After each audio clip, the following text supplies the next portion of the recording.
লোকালয়ের বিস্তীর্ণ জায়গা জুড়ে বর্জ্যের ভাগাড়। ডাম্পিংয়ের নামে এভাবেই ময়লা আবর্জনা ফেলা হচ্ছে খোলা আকাশের নিচে। বর্জ্য পরিশোধন ব্যবস্থা না থাকায় যা বাড়ছে প্রতিদিনই। এতে পরিবেশ বিপর্যয়ের পাশাপাশি দুর্বিষহ হয়ে উঠেছে জনজীবন।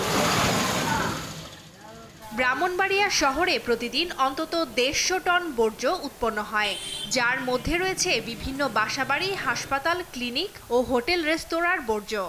এসব বর্জ্য ব্যবস্থাপনায় 2012 সালে শহরের ছয়বাড়িয়া এলাকায় 3 একর জায়গায় ডাম্পিং স্টেশন করে পৌরসভা, যদিও সেখানে নেই বর্জ্য পরিশোধনের পরিবেশ বান্ধব কোনো প্রযুক্তি। 2023 সালে বর্জ্য থেকে সার ও জ্বালানি তেল উৎপাদনে একটি প্লান্ট স্থাপন করা হলেও কোনো সংস্থা এগিয়ে না আসায় তা কার্যকর হয়নি। এতে ডাম্পিংয়ে থাকা বর্জ্যের উৎকট দুর্গন্ধে দম বন্ধ হয়ে আসার অবস্থা পৌরবাসীর।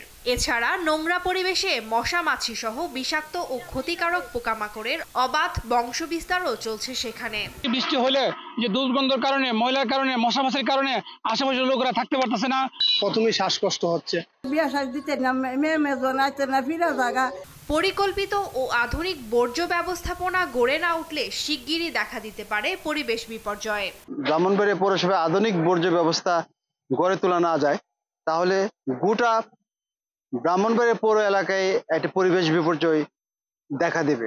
সরেজমিন পরিদর্শন করে বিধি মোতাবেক ব্যবস্থা নেওয়ার কথা জানায় কর্তৃপক্ষ।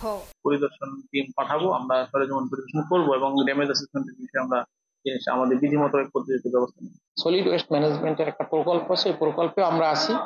আশা করছি যদি এই প্রকল্পের টাকাটা আমরা পাই এবং আমাদের যে নতুন যে জায়গাটা আমরা যেতে চাই সেটা যদি আমরা করতে পারি তাহলে ব্রাহ্মণবাড়িয়ায় একটা আধুনিক বজ্র ব্যবস্থাপনার জন্য একটি নেটওয়ার্ক আমরা গড়ে তুলতে পারবো। 1868 সালে প্রতিষ্ঠিত প্রথম শ্রেণীর ব্রাহ্মণবাড়িয়া পৌরসভায় প্রায় 3 লাখ মানুষের বসবাস। নিউজ ডেস্ক, দেশ টিভি।